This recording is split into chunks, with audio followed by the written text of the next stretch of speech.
warahmatullahi wabarakatuh. Perkenalkan, nama saya Safna dari Prodi Pendidikan Luar Sekolah, Fakultas Keguruan dan Ilmu Pendidikan Universitas Jember. Kali ini saya akan membahas materi tentang alamku berlimpah. Sebelum saya memulai materinya, saya berharap teman-teman dapat menyimak video ini dengan baik ya, sehingga dapat menambah pemahaman teman-teman terkait materi hari ini.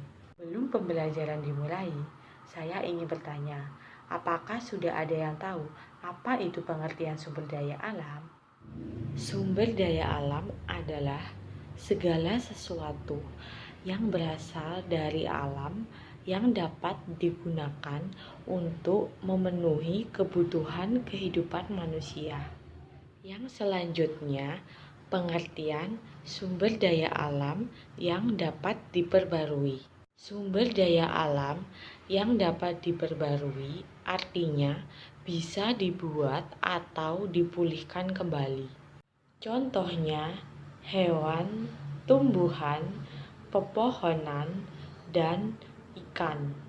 Selanjutnya, pengertian sumber daya alam yang tidak dapat diperbarui.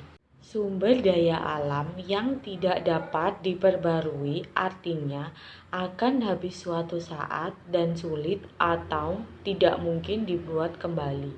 Contohnya, minyak bumi, batu bara, dan gas alam. Yang selanjutnya, sumber daya alam hayati. Sumber daya alam hayati adalah sumber daya alam yang berasal dari makhluk hidup. Contohnya, sapi, sayur, padi, jagung, kapas, kayu, teh, kopi, dan ikan. Yang selanjutnya, pengertian sumber daya alam non-hayati.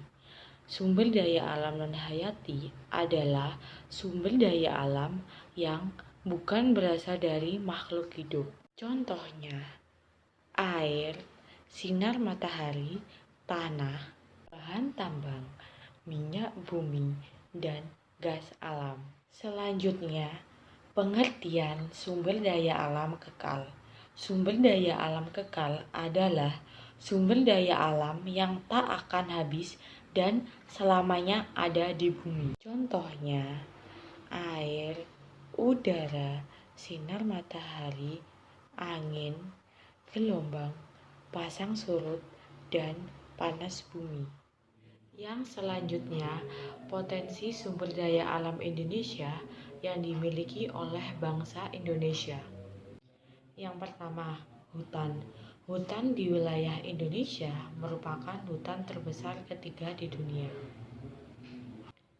Luas hutan Indonesia sekitar 99 juta hektar yang membentang dari Indonesia bagian barat sampai bagian timur. Akan tetapi, luas hutan tersebut semakin berkurang dari waktu ke waktu. Padahal, potensi hutan Indonesia sangat luas.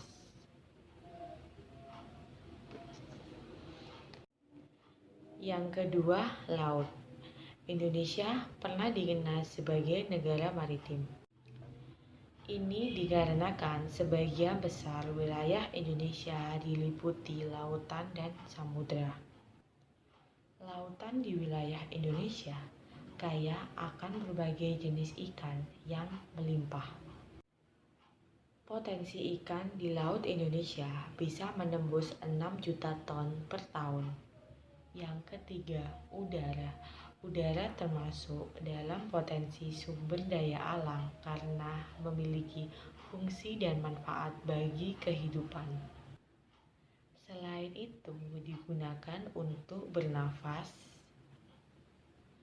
Udara yang berada di lapisan atmosfer bisa melindungi kita dari sinar ultraviolet serta benda-benda luar angkasa yang akan jatuh ke bumi. Yang keempat, tanah. Tanah berasal dari jenis-jenis batuan yang mengalami pelapukan. Semakin banyak batu yang mengalami pelapukan, maka semakin tebal yang dihasilkan. Semakin dalam lapisan tanah, maka semakin tua pula umur tanah tersebut. Yang kelima, hasil tambang. Pertambangan menjadi potensi sumber daya alam yang banyak dicari karena nilai ekonomisnya yang tinggi. 3 hasil tambang yang paling populer di Indonesia adalah minyak bumi, gas alam, dan batu bara. Yang selanjutnya, pengertian pertanian. Pertanian adalah kegiatan pemanfaatan sumber daya hayati yang dilakukan manusia untuk menghasilkan bahan pangan. Yang selanjutnya, pengertian peternakan. Peternakan adalah kegiatan mengembangbiakkan dan membudidayakan hewan ternak untuk mendapatkan manfaat dan hasil dari kegiatan tersebut. Yang selanjutnya yaitu menyebutkan tanaman yang bisa digunakan untuk obat-obatan. Yang pertama, jahe, yang kedua, kunyit, yang ketiga, kencur, yang keempat, temulawak. Kelima, lengkuas, yang keenam, lidah buaya, yang ketujuh, mengkudu, yang kedelapan, temu kunci.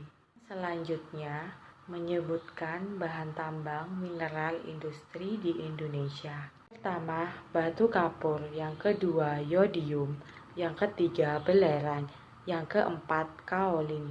Kelima, tanah liat, yang keenam, pasir kuarsa, yang ketujuh, batu granit.